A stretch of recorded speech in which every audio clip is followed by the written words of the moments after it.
Hello, everyone. This is Cody Lee of BlackCatBooks.org, author of Eye of the Dragon, Cruel and Beautiful, Rabbit Hole, King Dia, Lord Frey, Grim Clover, Internet Blood Sports, and the upcoming Jaw of the Dragon.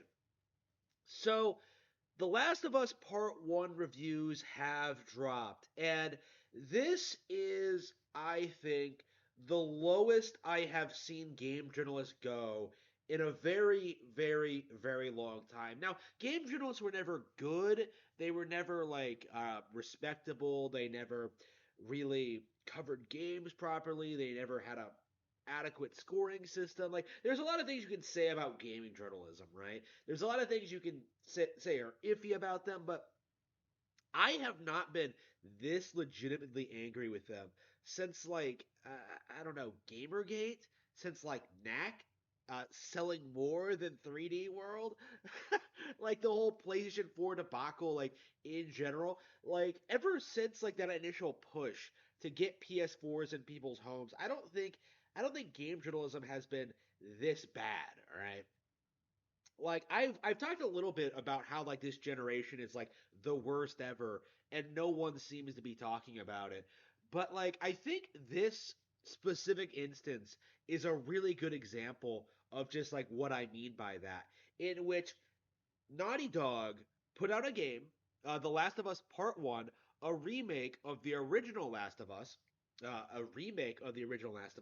that makes no noticeable improvements, no changes. It's basically a pointless re-release and more expensive actually than the original. And game journalists are acknowledging that. They're acknowledging this is the same game with half the content because there is no multiplayer.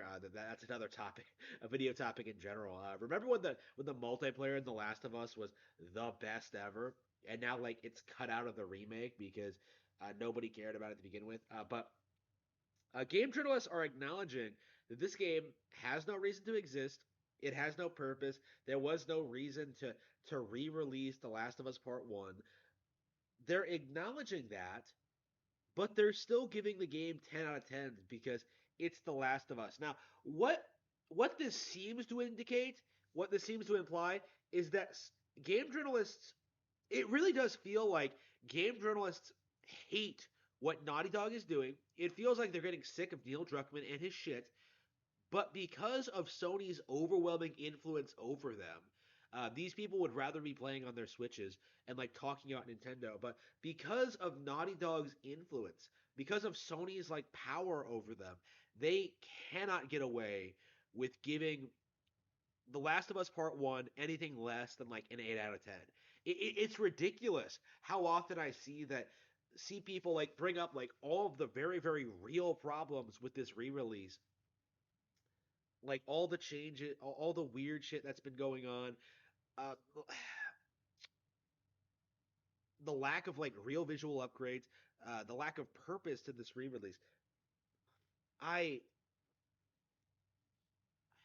All these things have been going on, and it still feels like the vast majority of gaming critics are trying to give this a positive score just because it's PlayStation. That's really all there is to it. This, I think, more than anything else we've seen in recent years, proves that the PlayStation bonus absolutely exists. Right? We have the Nintendo tax, where every Nintendo game gets 2 points less than it probably should. But then we have the PlayStation bonus, where PlayStation bonuses, where PlayStation games get more points than they actually deserve.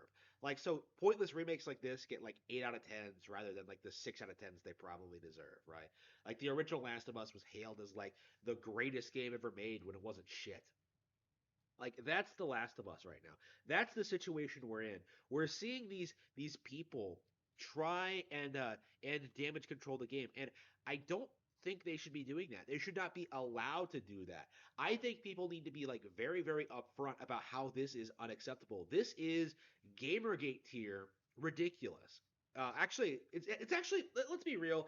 This is worse than Gamergate, right? Let's be real. Like Gamergate never really touched on like the big corporate nonsense, right? They never touched on how like PlayStation controls like the gaming industry. I always hoped it would go in that direction, but it never really did because everyone was involved with was a grifter that wanted to talk about feminists and not actual video games. So this is actual video games, right?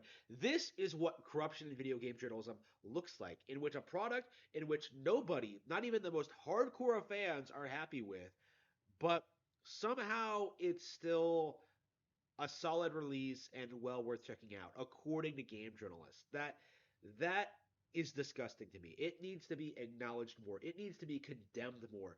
People need to speak out against The Last of Us Part 1.